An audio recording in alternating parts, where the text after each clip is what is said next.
কৃষ্ণ কৃষ্ণ কৃষ্ণ হরে হরে হরে রাম রাম হরে হরে হরে কৃষ্ণ জয় জয় কানাইলাল গুরুদেব।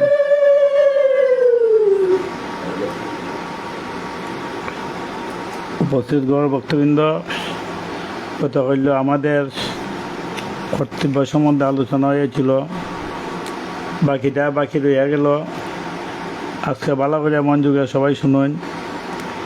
আমাদের মধ্যে দেশ, লোভ, ভয়, দম্ভ, এবারে এগুলি ইন্দ্রিয়াণি পরাণ্য ইন্দ্রিয়াণ্যভ্যং পরমণং মনো মনসস্থ পরা বুদ্ধির্যো বুদ্ধে পরস্তবত্তসৌ এবং বুদ্ধে পরং বুদ্ধ সংস্তব্য আত্মনং আত্মনাং জয়ী শত্রুমবাবু কামরূপং দুরাসদম। মানে ইন্দ্রিয়গুলিকে শরীর অপেক্ষায় শ্রেয়, বলবান সূক্ষ্ম বলা হয়। মন ইন্দ্রিয় অপেক্ষায়, বুদ্ধি মনের অপেক্ষায় বড়। যিনি বুদ্ধি অপেক্ষায় শ্রেষ্ঠ তিনি হইল আত্মা। এইরূপ বুদ্ধির পর অর্থাৎ সূক্ষ্ম সর্বপ্রকার বলবান শ্রেষ্ঠ নিজের আত্মাকে জেনে নিজের বুদ্ধি দ্বারা মনকে বশীভূত করে, নিজের বুদ্ধি দ্বারা নিজের মনকে বশীভূত করো, নিজের শক্তিকে বুঝে নিয়ে দুর্জয় কামরূপ শত্রুকে হত্যা করো। তোমাদের ইন্দ্রিয় রিপুগুলা এরাই তো কামরূপ, এরাকে তুমি আগে হত্যা করো। আমাদের মধ্যে দেশ মানে ক্রোধ উৎপন্ন করে, মানে যাহা ক্রোধ উৎপন্ন করে ন্যায় অন্যায় বিচার বোধকে নষ্ট করে দেয়। রাধে রাধে। যাহা ক্রোধ উৎপন্ন হয়, যখন আমাদের ক্রোধ আসে তখন ন্যায় অন্যায় বিচার বোধকে নষ্ট করে দেয়। এবং যেমন খুশি অন্যায় কাজে প্রবৃত্তি করে, সেটাই হলো আমাদের দেশ। অন্যায় কাজে প্রবৃত্তি করে এই সময় খুশি দেশ। কামবৃত্তি জাগ্রত হলে মানুষ যা খুশি পাপ কর্ম করে ফেলে। কামবৃত্তি যখন জাগ্রত হয় মানুষ যা খুশি পাপ কর্ম করে ফেলে, খামে পাপ কর্ম। তেমনি ক্রোধের বশীভূত হয়ে মানুষ প্রচণ্ড অন্যায় করতে দ্বিধা করে না। ক্রোধে মানুষের এইটা দিয়ে না, ক্রোধে বসে অন্যায় করতে দ্বিধা করে না। অতএব দেশকে কখনোই হৃদয়ে ঠাঁই দেওয়া উচিত নয়। যখনই কার উপর ক্রোধ হবে তখনই সতর্ক হয়ে বিবেক বুদ্ধিকে জাগিয়ে তুলতে হবে। ক্রোধের বশীভূত হয়ে কিছু করে ফেললে ভবিষ্যতে খুবই দুঃখ পেতে হয়। রাধে রাধে। এখন আমাদের আসছে লোভ। বিবেকশীল পুরুষেরা লোভকে পাপের জন্মদাতা বলেছেন। কথা বুঝছো? বিবেকশীল পুরুষেরা লোভকে পাপের জন্মদাতা বলেছেন, পাপের পিতা। রাধে রাধে। লোভ বৃত্তি জাগ্রত হলে ন্যায় অন্যায় এবং সত্য সত্যে বিচারবোধ থাকতে পারে না। অপরকে প্রবঞ্চিত করা, ঠগান, অর্থের জন্য রুংরা কাজ করা মানুষের স্বভাবে পরিণত হয়ে যায়। মন সংগ্রহকে জীবনে ভূত জ্ঞান করায় লোভী দ্বারা ধর্ম সঞ্চয় করা অত্যন্ত কঠিন। অতএব ঈশ্বর এবং কর্মফলের কথা মনে রেখে লোভকে ত্যাগ করতে হবে। শ্রীমদ্ ভগবদ গীতায় কাম, ক্রোধ এবং লোভকে আত্মনাশয়ক নরকে দ্বার বলা হয়েছে। রাধে রাধে। মানে কাম, ক্রোধ, লোভ তিনটা নরকের দরজা। আমরা এ খামে আর ক্রোধে এখন আসে আমাদের মধ্যে ভয়। একটি সৃষ্টি হলে মানুষ ধৈর্য হারিয়ে পাপ কর্মে প্রবৃত্তি হয়ে যায়। যখন মানুষের ধৈর্য রয়ে যায় গিয়ে তখন পাপ কর্মে প্রবৃত্তি হয়।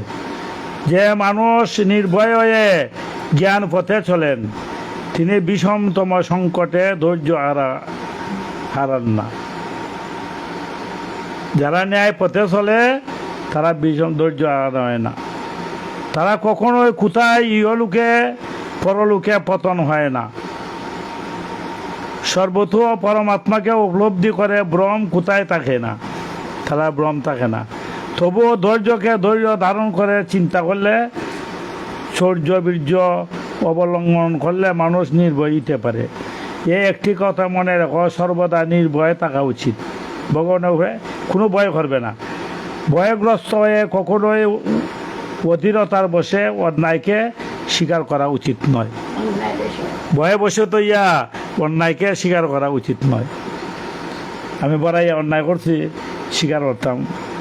দম্ভ, এবারে আমাদের মধ্যে দম্ভ, নিজের মন্দ ভাবগুলিকে গোপন করে লোভ, ভয় অথবা অজ্ঞানবশত ধন, মান, যশ প্রভৃতির জন্য মিথ্যা করে উত্তম ভাব দেখানোকে অথবা নিজের সামান্য গুণকে বড় করে দেখানোকে দম্ভ বলা হয়।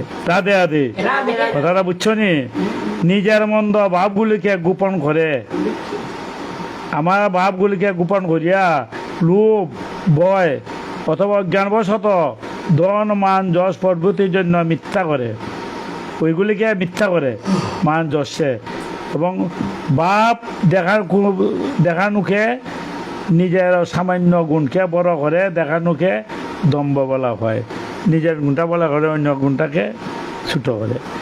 এই দোষ কল্যাণ মার্গে বড় বাধা। এটি সাধকদের অধপতনের প্রধান কারণগুলির মধ্যে অন্যতম। অসত্য, ছল, অন্যায় প্রভৃতি দোষগুলি দম্ভের গর্ভে স্বাভাবিকভাবে লুকিয়ে থাকে। অসত্য, ছল, অন্যায় প্রভৃতি দোষগুলি দম্ভের গর্ভে স্বাভাবিকভাবে লুকিয়ে থাকে। দাম্ভিক মানুষেরা মনে করে যে তারা অপরকে ঠকাচ্ছে, কিন্তু বাস্তবে তারা নিজেরাই প্রবাহিত হয়। দম্ভবশে কৃতযজ্ঞ, দান প্রভৃতি সৎকর্মের ফল ক্রয় হয়ে যায়। অহংকারে শুভকর্মের ফল, সৎকর্মের ফল ক্রয় হয়ে যায়। অপরস্ত কখনো কখনো কর্তাকে পুণ্যের বদলে পাপের ভাগী হইতে হয়। অতএব বিনাশী বিচারশীল মানুষকে এই দোষ থেকে সম্পূর্ণ মুক্ত হতে হবে। বর্তমান পৃথিবীতে এই দোষ খুব বিস্তার লাভ করেছে। হাজারের মধ্যে এমন একটি মানুষ পাওয়া কঠিন যার মধ্যে দম্ভের লেশ মাত্র নাই। এই পৃথিবীতে দোষের বিস্তারটা খুব বেশি, কিন্তু হাজারের মধ্যে এমন একটা মানুষ পাওয়া যায় কিনা এই দম্ভের মাস্টার, সবাই দম্ভিত। পাঁচটি হলো প্রধান দোষ। একটি সারা আমরা এমন অনেক অভ্যাস সৃষ্টি করেছি যার ফলে আমাদের অজ্ঞাতে কল্যাণ পথ থেকে বিচ্যুত হতে হয়। বিচার দৃষ্টিতে প্রত্যক্ষভাবে অধপতনের হেতু জেনে প্রারম্ভিতা মোহবশত কিছু সুখপ্রদ প্রতীতি হওয়ার কারণে আমরা সেগুলোকে ত্যাগ করতে পারি না। সুখের কারণে, মুখের একটা সুখ আছে, সুখের কারণে অপরের আশ্রয়ের উপর নির্ভর করে পরাধীনভাবে জীবনযাপন যাহা স্বাবলম্বী নয়। যাহাদের জীবন অন্যের উপার্জনের উপর নির্ভর করে, যারা অন্যের রক্ষিত হয়ে জীবন ধারণ করে, তারা তাদের চিন্তায় উন্নতি করতে পারে না। তারা তাদের আশ্রয়দাতার চিন্তা ভাবনার কাছে আনত হয়ে যায়। কখন কখন তো তারা নিজেদের সৎ চিন্তাকে হত্যা করতে বাধ্য হয়। নিজেকে চিন্তাকে দমন করতে থাকায় সৎ চিন্তার সৃষ্টি বন্ধ হয়ে যায়। কথা বুঝছো? নিজের চিন্তাকে দমন করতে থাকায় সৎ চিন্তায় সৃষ্টি বন্ধ হয়ে যায়। শরীরের মতো তাদের বুদ্ধি, বিবেক পরমুখী হয়ে যায়। সেই জন্য যথাসম্ভব স্বাবলম্বী হইতে চেষ্টা করা উচিত। শরীরে আরাম ভোগের জন্য অন্যকে আদেশ করা, অপরকে কাছ থেকে সেবা নেওয়া, এই অভ্যাস আমাদের অকর্ম এবং অহংকারী করে দেয়। সমস্ত ভাবের গুণ প্রায় নষ্ট করে দেয়। তাই দূরতর সম্ভব নিজেদের সুবিধার জন্য অন্যের সেবা না নেওয়াই উচিত। নিজেদের আরাম ভোগ অথবা যশের জন্য অধিক ব্যয় করা, নিজেদের আরাম ভোগ অথবা যশের জন্য অধিক ব্যয় করা, এটি এমন বদ অভ্যাস যার কারণে মানুষ অন্যায় পথে অর্থ উপার্জনের চেষ্টা করে সর্বদিক থেকে পতিত হয়ে যায়। মানুষ অর্থের জন্য কত রকম অন্যায় না করে থাকে, অর্থের জন্য অন্যায় কাজ করে। আমরা আমাদের অপেক্ষায় অধিক ধন মানবের দেরকে দেখিয়ে দেখিয়ে নিজেদের দৈনিক খরচ, খাওয়া দাওয়া খরচ, বিহারাদি খরচ এত বাড়িয়ে নিয়েছি, যার ফলে আমাদের জীবন খুবই দুঃখী এবং অশান্ত হয়ে গিয়েছে। যার জন্য আজকাল আমরা উপার্জনের অর্থ উপার্জনের জন্য কোনো মাধ্যমকেই অনুচিত মনে করি না। কারণ যেভাবেই হোক তাতে ধর্ম নাশ হলেও, ন্যায় বিনিষ্ট হলেও, প্রতিবেশীদের ক্ষতি হলেও অর্থ সংগ্রহ করতেই হবে। এই ন্যায় অন্যায়ের বিচার শূন্য ধন লুলুপতার বৃদ্ধি প্রধান কারণই হলো অনাবশ্যক ব্যয় প্রবণতা।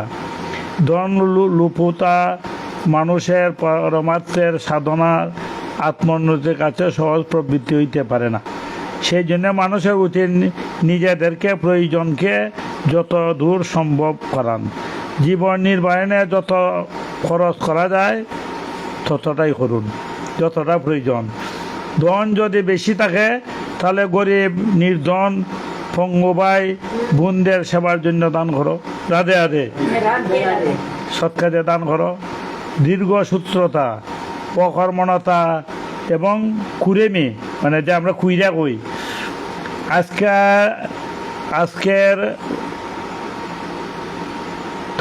কাজকে বালকের জন্য রেখে দেওয়া, আজকে কাজটা বালকের জন্য কালকের জন্য রেখে দাও।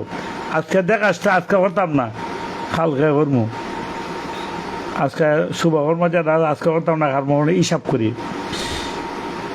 আজকের কাজটাকে কালকের জন্য রেখে দেওয়া, কাজ করবার সময়ে মনোযোগ না দেওয়া খুবই খারাপ অভ্যাস। কাজ করবার সময় মনোযোগ ধার নাই, এটা খুব খারাপ অভ্যাস। এই অভ্যাসের দ্বারা বশীভূত তাদের ইহলোকে এবং পরলোকে উন্নত হওয়া খুবই কঠিন। এদের উন্নতি খুব কঠিন, সময় খুবই কম, পথ দীর্ঘ। সময় কম, পথ দীর্ঘ। মৃত্যুমুখে পতিত হওয়ার আগে, শরীরকে উপর রোগের আক্রান্ত হওয়ার আগে তৎপরতার সঙ্গে কর্তব্য পালনে লেগে যাওয়া উচিত। প্রত্যেক সৎ কাজে করার সুযোগ পেলে উৎসাহের সঙ্গে তখন সেই কাজে লেগে করবার জন্য প্রস্তুত থাকা চাই।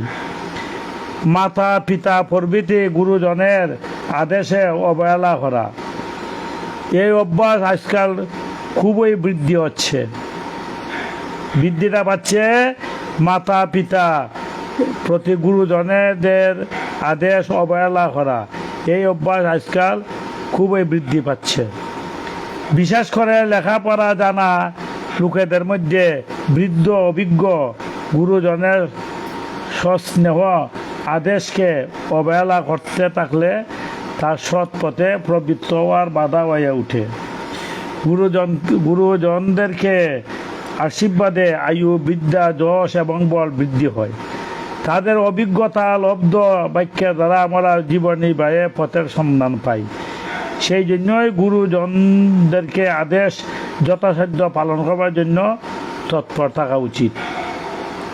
অপরের নিন্দা স্তুতি করা, অসার কথা দিয়ে আলোচনা করা, রাধে রাধে, অপরের নিন্দা স্তুতি করা, অসার কথা দিয়া, যে কথা সার নাই, অসার কথা দিয়ে আলোচনা করা, অপরকে নিন্দা স্তুতি এবং অসার আলোচনা করতে মানুষের খুব ভালো লাগে।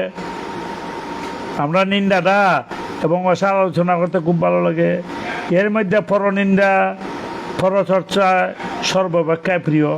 রাধে রাধে। পরনিন্দা পরচর্চা সর্বাপেক্ষায় প্রিয়। নিন্দা স্তুতি এবং পরচর্চার অসত্য, দেশ এবং দম্ভের প্রলোভন থাকে। অতএব নিন্দা বা বাজে আলোচনা কখনোই করা উচিত নয়। নিন্দা বাজে আলোচনা কখনোই উচিত নয়। স্বার্থ সিদ্ধির জন্য স্তুতি করা খুব খারাপ। রাধে রাধে। কথাগুলা বুঝিও, স্বার্থ সিদ্ধির জন্য স্তুতি করা খুব খারাপ। বিনা কারণে স্বার্থ উদ্ধারের উদ্দেশ্য খার গুণ গান করা হলো তাকে প্রবঞ্চনা করা। যথাসময়ে যোগ্য ব্যক্তিকে যথার্থ শব্দে প্রশংসা করলে কর্তার কোনো ক্ষতি হয় না। মান সম্মান অথবা প্রতিষ্ঠা চাওয়া এবং প্রাপ্ত হলে গ্রহণ করা, এই রোগটি রাধের চুলকানির মতো খুবই আরামের মনে হয়। রাধে রাধে। মান সম্মান প্রতিষ্ঠা যদি চাওয়া হয়, এটা আমাদের একটা চুলকানি রোগ। তবে প্রথম সুখকর মনে হয়, পরে খুবই দুঃখদায়ক হবে। প্রতিষ্ঠায় প্রথম সুখ মনে করতে পারো, কিন্তু পরে দুঃখ।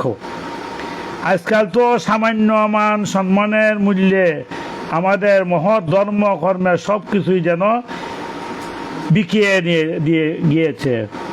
মানার যা কিছু ভালো কাজ করে সেগুলি সবাই মান সম্মান বৃদ্ধির উদ্দেশ্য করে। কেমনে বা কাজটা ভালো কাজ করলে কেমনে আমার মান হইতো, সম্মান হইতো, সেই বৃদ্ধির উদ্দেশ্য করে।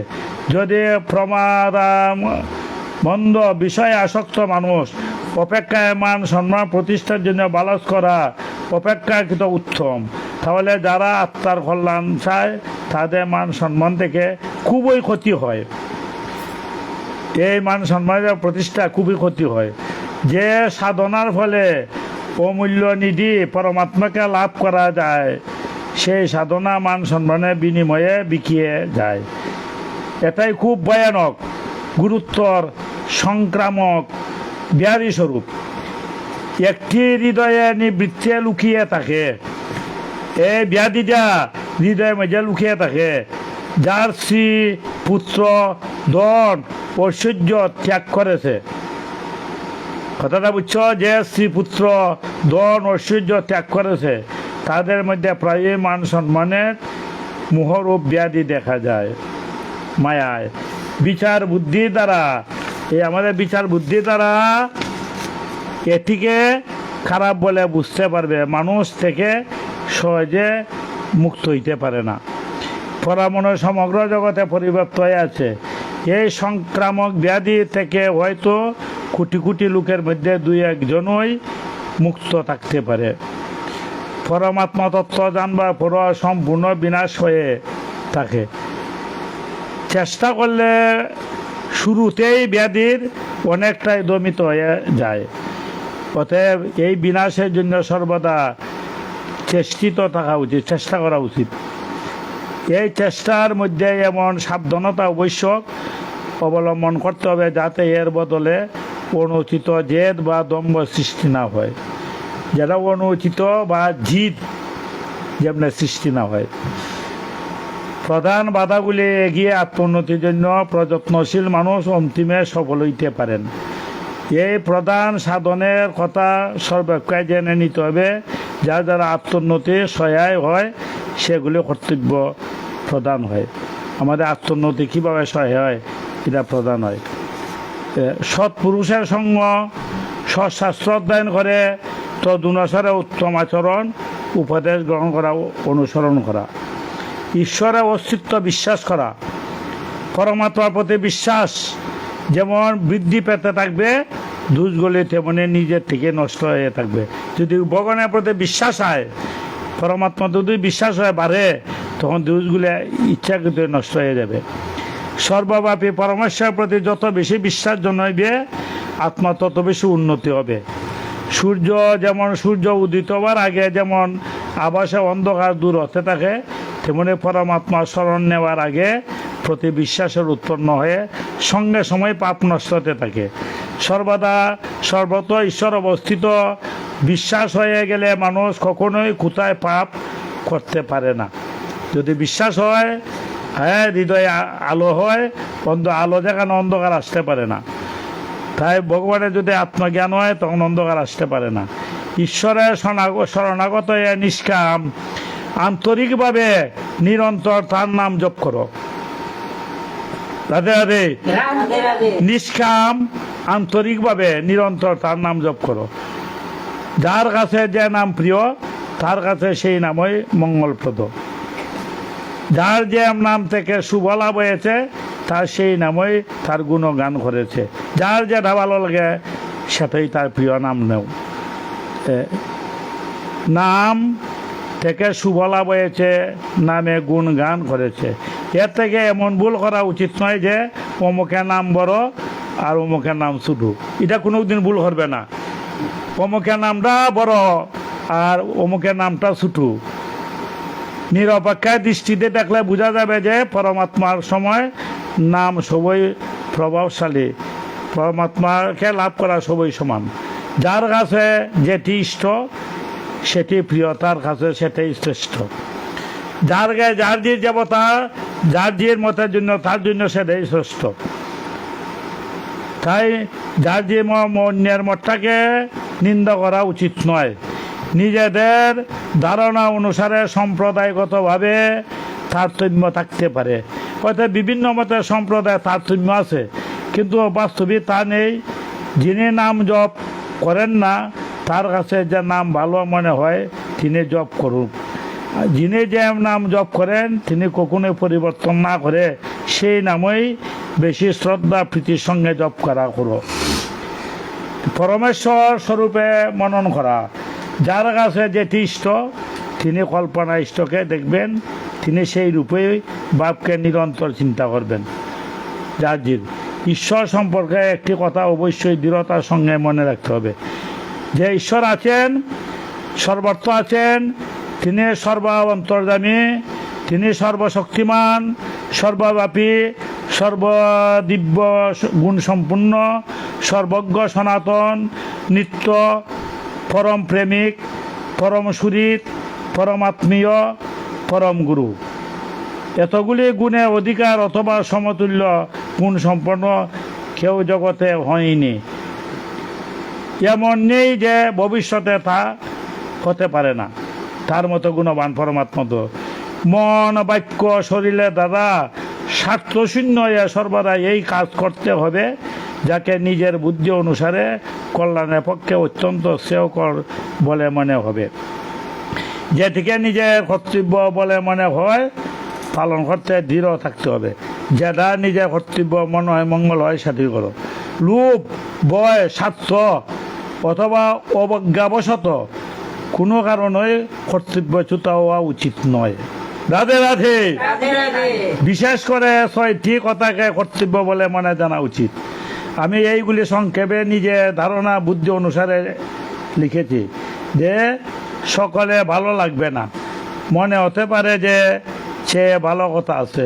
সকলে নিজের বুদ্ধি অনুসারে নিজ নিজ কল্যাণের কথা ভেবে সে অনুসারে চলা প্রয়োজন। আগে দেখতে হবে তোমার মঙ্গলটা কিসে। কথাটিকে নিজের বুদ্ধি অনুসারে নির্বিবাদে ভালো মনে করে আসক্তিবশত তাকে কখনোই ত্যাগ করা উচিত নয়। মানুষ এর বেশি কি করতে পারে? নিজের বিবেক বুদ্ধি সাহায্যে নিজেই আত্মোন্নতির চেষ্টা করেন, প্রায়ই সফল হন। পরমাত্মা আশ্রয় নিয়ে পরমাত্মা অনুসন্ধানের জন্য নিজের বুদ্ধিকে পরমাত্মা প্রেরণা মনে করে সাধনা করে সাফল্য সম্পর্কে কোনো সংশয় থাকতে পারে না। তাই সাধারণভাবে প্রত্যেকই লোকের নিধন 24 ঘন্টার মধ্যে 6 ঘন্টা কর্তব্য কর্ম পালন করা, যোগ সাধনা 6 ঘন্টা ঠাকুরের নাম, 6 ঘন্টা ন্যায় সংগত ধর্মসংগত জীবিকা নির্বাণের কাজ, 6 ঘন্টা কাজ করো দেহ রক্ষার জন্য, 6 ঘন্টা শৌচ স্নান আহার আদি, আর 6 ঘন্টা বাকি 6 ঘন্টা বিশ্রাম নিদ্রার জন্য বয় করো। 24 ঘন্টা ভাগ করা হয়। এটাই আমাদের জীবনে প্রধান কর্তব্য। এখন একটা উদাহরণ আমি দিতেছি একজন ভক্তের, 1 মিনিট বাদে উদাহরণটা একটু ছোট্ট দিব। যে রতিদেবের একজন চরিত্র, বংশ চন্দ্রবংশীয় সমুদ্রদেবের পুত্র রতিদেব।